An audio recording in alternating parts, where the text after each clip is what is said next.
The film which you are about to see is the account of the nightmarish mauling which befell a man in Canada.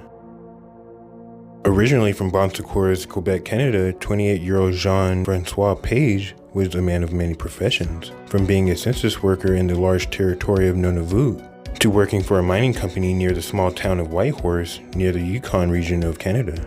It seemed to be that Jean-François was on the run from something, but what? And whether it was because he saw something he shouldn't have, or was on the run from his responsibilities, we don't know.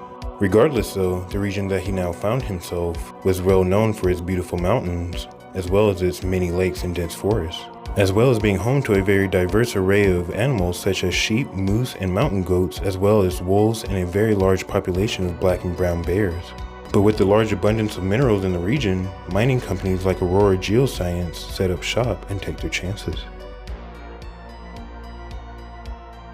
On the fateful day of April 28, 2006, he and two friends he worked with were tasked with marking out some mineral claims in the surrounding areas for future use by the mining company.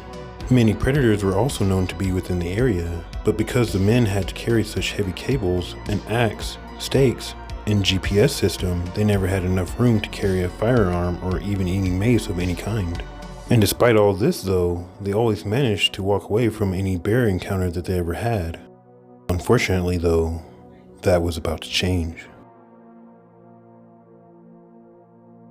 By the end of the day, the three men had just finished up after a few hours of work and were beginning to pick up all their equipment and walk back to the work camp. Then, for some reason, both of Jean-François' friends decided to go ahead and leave him and walk ahead. Though as they both got back to the work camp, they decided to wait for him, as they knew it would only be a 20-minute walk. Back at the work site though, Jean-François was finishing up and decided to go a different way back. It was more of a shortcut, that way he didn't have to be out that long by himself. Unfortunately though, this would end up being a terrible mistake. For you see, as he was walking through the forest, he would end up walking to within 5 yards of a grizzly bear's den. And before he had any time to react or even understand the danger that he was actually in, the massive claw of a mother grizzly would rip into Jean-François, stopping him instantly in its tracks. And even though we don't know for sure what the next few minutes were like for Jean-François, one thing for sure, it would end up being the worst day of his entire life.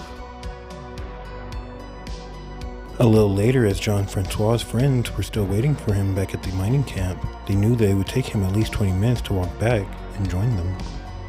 Though unfortunately, as 20 minutes slowly turned to 40 minutes and then an hour altogether, they slowly began to worry and then went to ask a helicopter pilot for help that was working on the camp. They then all jumped into the helicopter and flew back to the location that the men were working at.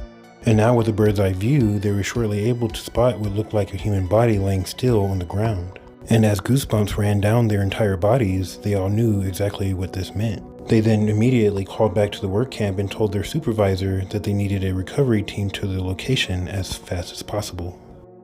Then a few hours later, as they finally located Jean-François' body, it was clear that it was pretty torn up and was the clear victim of a horrific bear attack. And after searching the area for more evidence, they were able to find a bear hibernation den that had the signs of a mother bear and at least 2 cubs. The investigator then went on to say that the track evidence told a clear story. As Jean-François was heading back to the work camp, he decided to take a shortcut back when, unbeknownst to him, he had walked to within 5 yards of a grizzly bear den, where the mother bear perceived him as a threat and killed him immediately.